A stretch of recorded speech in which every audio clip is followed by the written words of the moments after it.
Hello and welcome to this IBSA podcast about where our UK non-DOMs can go if they want to escape the wet and windy weather we seem to have had since last October. And of course, to escape the UK taxman now that their privileges will end in April 2025. My name is Roy Saunders, founder and chairman of the IBSA, the International Business Structuring Association, which is a multidisciplinary global association of entrepreneurs and their professional advisors dedicated to sharing their expertise with each other and within a great networking platform. Today, I am joined by a good friend, José Aguila of Square Pattern Bulks in Madrid, who works on international tax issues from his base in Madrid, and who will be participating in our 10th anniversary IBSA conference on 9th of May, which I'll tell you about a little bit later. So, Jose, good morning. Can you give me a general overview on the tax developments for incoming residents in various countries? I know you're in Madrid, but I think perhaps Portugal we can start with, because I know they've changed their law a little bit, Italy and some other countries. We can then compare those with what's been announced so far as tax incentives for new UK residents after April 2025. Good morning, Roy, and thanks a lot for the opportunity and also for this friendly discussions about the regimes and special opportunities for tax reasons. So I think the good way to start, before going in detail of each one of the jurisdictions, I think it's the recent approach that I've seen or noticed both in the European Union and also in the OECD, where they found these special tax regimes a way where the high net worth individuals could actually be exempt from tax or at least reduce substantial their tax liability. So, and I've seen that development within the European Union. I mean, I think the UK non-dom was probably one of the oldest, which that's the purpose of every jurisdiction, right? To attract high net worth individuals where not paying a bunch of income tax, they buy houses, they create a good environment, they spend VAT, right? They have a lot of expenses. And that was I guess the historical purposes of attracting these high net worth individuals, right? And of course, over the past years, I think the tax authorities have put a little more scrutiny and focus on, well, what are they actually adding? And going to Portugal specifically, I think there was a lot of criticism internally in the Portuguese market where they haven't seen those developments of attracting these high net worth individuals into the real economy, because they're just kicking out the locals from buying properties in these specific economic areas they're using it. So at the end of the day, they found, like in Cascais, the Lisbon area, it was outrageous the amount of increase of prices that they had because of those high net worth individuals. So they ended up, I think that there was a general understanding that tax rate for individuals, for retired people that came to Lisbon, was really not adding any benefit to the market. So I think they decided to repeal it from last year. From this year, I think they have a few years going on the people who actually applied it. But from next year, it'll end up not being applied for anyone new coming into Portugal. There are some exceptions depending on the areas that you are applying for. But in the Lisbon area, Cascais, Estoril, which is where the main high net worth individuals went, that would no longer be available.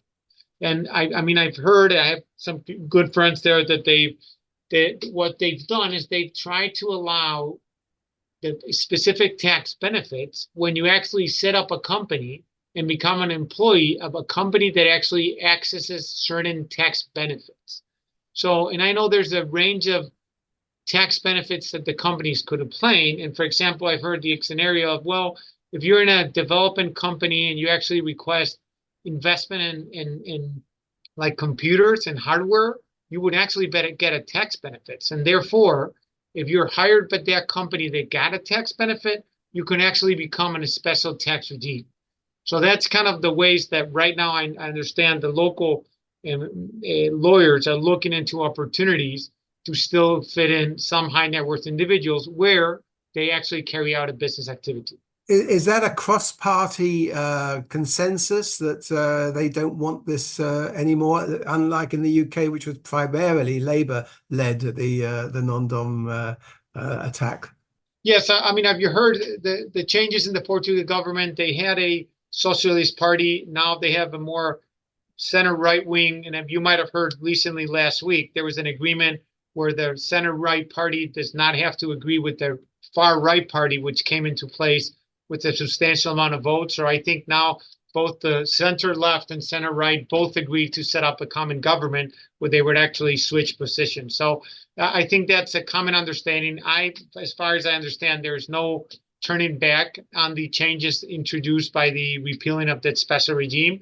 And now we'll have to see how that goes with the opportunity with this new developments on the special tax regime. Okay, so what's happened in Spain? Because I know the laws have changed. Yeah, so and again, going back to just before going into Spain, Italy has also introduced, as you know, Italy is one of the most recent. I think it's been in place not more than 4, 5, 6 years, where they had this flat tax, which I think it's really interesting because it allowed for a little more high net worth individuals paying 100,000 flat.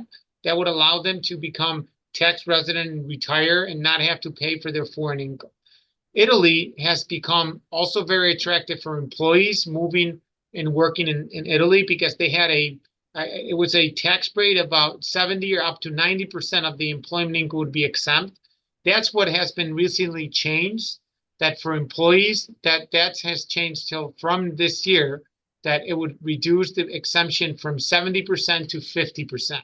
So I like to use this as an example of how, again, the threat of the understanding or the fairness of taxation that comes into place more recently, where we have an understanding that, well, that it's not that clear that tax authorities want to benefit high net worth individual other than qualified employees, right? So I think this is something to consider because that has led, again, we've seen Spain and the changes, as you said, we have last year and going now into detail in Spain, we had I always said the difference between the non-dom, the Portuguese, the Italian, and Spanish is that Spain did not accept high net worth individuals just moving to Spain to live in Spain, to retire. That did not work.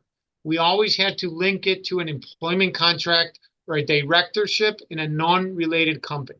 So that was a big difference. Obviously, you've heard that a nice way you can always plan around finding an employment relationship, a director relationship. And I've always said, well, the truth is the growing development in the tax system generally, where there's a lot of focus of wealth tax, disclosure of foreign assets, you have to inform, even if sometimes it was exempt, you always have to inform your wealth, your sources of income, your foreign assets. That did not apply to individuals under the special regime. So it really had very low scrutiny on these individuals where, let's say, a high net worth individual is hired by a company, it's paid $50,000 a year. That's it. Like they don't have the tax authorities didn't even have a reason to explore whether this was a high net worth individual or whether it's really just an employee making $50,000. So that's where I've seen in practice a lot more difficulties and a lot more scrutiny by the tax authorities. Even with informal conversations with tax officers, they said that the tax authorities have created some specific attributions to local teams to kind of look into each specific case. So that's something that we have to take into account, that now we have to plan and look at precisely the purpose of the actually transfer of domicile to Spain. And that's kind of like the part that we have to put more focus on thinking about tax planning for high net worth individuals. The good side of it is that we've raised new scenarios to apply the special regime, right? And again, I always like to say that all the jurisdictions have the tax benefits to high net worth individuals on the spot, right? Because now it's hard to justify against the general public. But this is curious that the last changes, or let's say improvements of the special, what everyone knows is the Beckham law, it's included in the startup law. So we have a year and a half to be able to approve what we call the new entrepreneurs law, which has a lot of other measures, including setting up companies for entrepreneurs, one of the carried interest for venture capital and equity funds. And one of the issues that was approved in this is the improvement of the special regime for expatriates, right, for the Beckham. So as I mentioned before, you could only apply employment relationship and directorship relationship with non-related entities. And as you know, with high net worth individuals, this is very important because a lot of times you can set up let's say, ad hoc structures for high net worth individuals, which have the ability to set up companies and set up their own directorship or employment relationship. So that's something that, where, as I said, if before you can only become an employment relationship where you have non-control, and director we have non-control, right? So now it allows high net worth individuals, because it's first you can set up become a remote worker in any type of company. You don't even have to have a link to Spain. You're working from a remote basis. So for example, UK tax resident decides to move to Spain, continue into a UK relationship, that works perfectly. The only requirement is that you don't set up in a basis in Spain.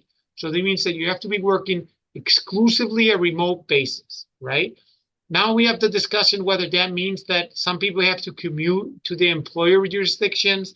We've seen cases in Switzerland, in the UK, where people are saying, well, my employer allows me to work remotely, but is asking to come to work where the employee in UK and London or in Geneva, I've seen a recent case, for, let's say, 1 or 2 days a week. So apparently that it's seen with some flexibility, but it has to be like really on a common basis, that you're based in Spain and just randomly going to Spain. I would try to avoid the cases where you're working on a fixed basis on your employer jurisdiction for 1, 2, or 3 days a week, right? I know that in the past, the high net worth entrepreneurs couldn't set up their own company and own the company and also come within the law. Are you saying now that they can do that? They can own a company and come and live in Spain? Yes, apart from the remote working, the opportunities that they have is that now anyone could move to Spain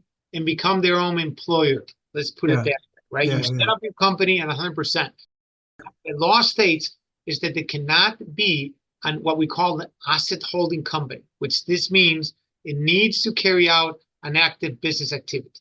I understand that. And how long is that for? Is that for 5 years that their foreign income would be exempt? Yeah, so the special regime applies to actually 6 years, because the law states the year you become resident and 5 more. So in the draft of the law, it was provided in the initial stages that it would go up to 10, 11 years, 10 plus 1, but then they put it back again to 5 plus 1, okay? And important to notice that this is because I've had some confusion around this. It doesn't require to be a non-Spanish individual. It just requires to be a Spanish non-resident over the past 5 years. Before, it required 10 years. So now, since it only requires 5 years, we've seen a lot of Spanish citizens that have been abroad for a number of years that actually return to Spain under a local contract and local entrepreneur, and they still be able to benefit from the special tax regime.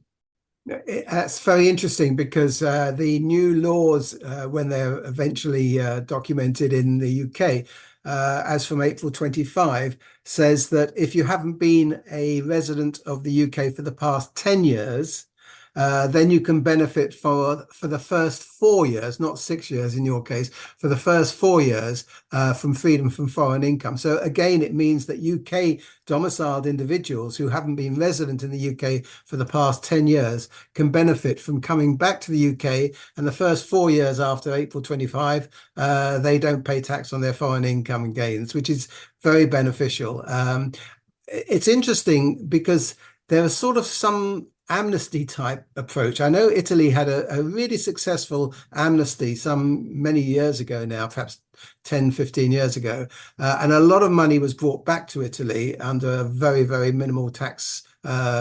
We have in the UK, we're going to have from April 25, we're going to have people who have been on the remittance basis, non-doms who've been on the remittance basis of taxation for the past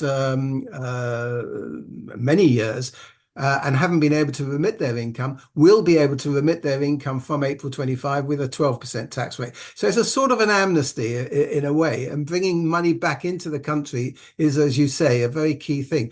I mean, one of the things that I'd like to touch on, because you've touched on it, is the approach of the EU. I know with beneficial IP regimes, for example, it used to be that we could have patent box regimes and IP regimes for all sorts of software and other intellectual property. Now the EU started, first of all, they said we don't want the non-patent patent box type regimes. But equally, they're now coming back and saying, they don't really like the patent box regime. So I'm interested to know what they're thinking about these temporary residence rules and what you've said about them. Yes, I mean, as you said, and that links to your point on the new regime in the UK, which establishes a limit, right? I think the European Union and OECD, I think it's somehow accepting that a country establishes a special regime to attract capital, to attract investors, but it has to be limited in time. So I think that makes sense with the proposer and counter proposal that we had in Spain to extend it to 10, 11, and they said, no, we stay in 5. In your case, where I remember UK had up to 20 years, they started limitation, and now you only have 4 years that you proposed. And I've recently seen a case also in Brazil where they established new CFC rules, and they've also said, as you mentioned, that kind of tax amnesty where you can bring back the money that wasn't taxed before for a limited 8% tax rate that they had.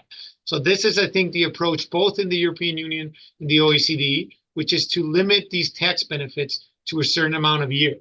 Yeah, now there are some countries where it's quite extended. I mean, I know Israel has a 10-year period for people coming back to Israel and having their foreign income exempt.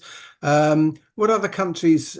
I know Cyprus has got some beneficial regime there, Malta as well. Have you experienced? I suppose your experience is mainly that people will be going to the warmer climes like Spain and Portugal and Italy, and perhaps those are the ones that have been giving the tax breaks as well. Yes, I've seen that. I mean, as you said, Spain has a big focus also in Latin America and a lot of attraction with Latin American high net worth individuals. So that's always been a place. And one of the points that I think it's good noticing and looking at the environment, and you probably heard in Belgium, they have exempt capital gains. So it's a perfect environment for entrepreneurs which are looking to exit. Right? As you know, everyone has the capital income taxation. So a lot of times you try to benefit from the special regime because therefore the foreign income is not exempt. I mean, it's exempt, so it's not taxable. And Belgium, I think, is the only country where actually has an full exemption on capital income. They don't have a special regime, but they do have that tax break. And then, I mean, I've heard across Europe that sometimes they do have special regimes, just like a tax break for employment income for a certain amount of years. I've seen in those in Belgium, I think Netherlands have something like that, but it's only limited to employment income, and it's a way of attracting. But again, you said for high net worth individuals, the fact that you get exemption in capital income, I think is the key to be able to benefit from the exemption. Yeah, one of the things that you mentioned, entrepreneurs exiting their companies and the capital gains tax that might be levied on those. I can understand them going to places like Spain, Portugal, and Italy. But there are a lot of countries, I think Denmark, Austria, well, several countries in Europe where they have what's called a step up in basis for their assets. So when people go to those countries, the value of their assets are stepped up to the current value. And then if they were to sell soon after that, then there should be no capital gains tax because the value won't have increased since they arrived. And that's definitely a great approach that they have, because I have a lot of times situations where they say, well, okay, I'm willing to pay taxes, but if I come in 2024 and I've grown a business for 20 years, I mean, I'm willing to pay in Spain just the extra, right? Sometimes it's hard even to explain, say, no, the tax basis, it stays from the time you set up the company, but you have to pay for the full amount, which sometimes is even difficult to acknowledge, right? But that's interesting that you pointed out, and I remember discussing about that some of the northern countries, which generally are the ones who are sending people to the south of Europe, that also the way to attract is, well, you're still going to be paying taxes, but the step up in basis is a great tax benefit, right? A lot of what you've been saying today is about fairness. People in a particular country, thinking it's very unfair that foreign people can come in and not pay tax, whereas they're paying tax. Well, the emphasis obviously is to see the tax benefits for the country as a whole. But I think that there are a lot of scenarios where the fairness you've just mentioned, that why should you be paying tax in a country that you've just arrived in on where you've been able to accumulate your value beforehand. But then, of course, that's why you have an exit tax in several countries. The US, of course, has an exit tax for individuals. So the value of their assets, if they leave the US, are stepped up to what they are on departure, and they pay capital gains tax on that. There are a lot of countries that do have the exit tax. The UK, incidentally, doesn't have an exit tax. I don't know about the Southern European countries. I don't think they do either. I was just going to bring that up. I know Portugal does, and Spain has an exit tax for any individual that has been tax resident in Spain at least 15 years out of the last 20, right? So that still gives you a lot of benefits around the Beckham law, and even people that can become fully tax residents, because the concern is, okay, I'm growing a business, I'm willing to pay taxes until that happens, but that exit, I want to be able to not be taxable. So again, that's an attraction for entrepreneurs, that you can come to Spain, benefit for some years for the special regime, and eventually when you're going to set up a big capital gain, you can decide to move to a country which doesn't tax or tax at reduced rates that capital gain. Because again, one of the benefits that Spain's had, and now it's really negative, is that we have a capital income tax, which initially was 15 flat. And I'm talking about 15 years ago when I started, 20 years when I started working, we had a 15% for capital gains. Now they've raised through the different crises that we had in 2008, 2011, 2015, lately, our maximum capital gains tax now, it's 28%. So for capital income, both dividends and capital gains, now it goes up to 28% for an annual capital income up to over 300,000 euros. And that's something that I've seen, especially the left parties, and something that the European Union is looking to. I've always heard this idea of trying to lower the gap between general income, employment income, and capital income, right? Because they always say that the hardworking people are being taxed at higher rates than the people who generally make their income as capital income, right? Which is the case of the high net worth individuals. So as you said before, we've had taxes up to 50, 55%. So they've tried now employment income. We can have cases where it's 45%. And then capital income, we've gone up from 15%. Before then we had 18, then 21, then 26, and this year the higher tax rate was increased to 28%, which, as you can understand, is a substantial tax rate. Yeah, no, that's interesting, because there's been a lot of talk in the UK about increasing the capital gains tax rate to income tax rates. So there we're talking about very high rates of 45% or whatever.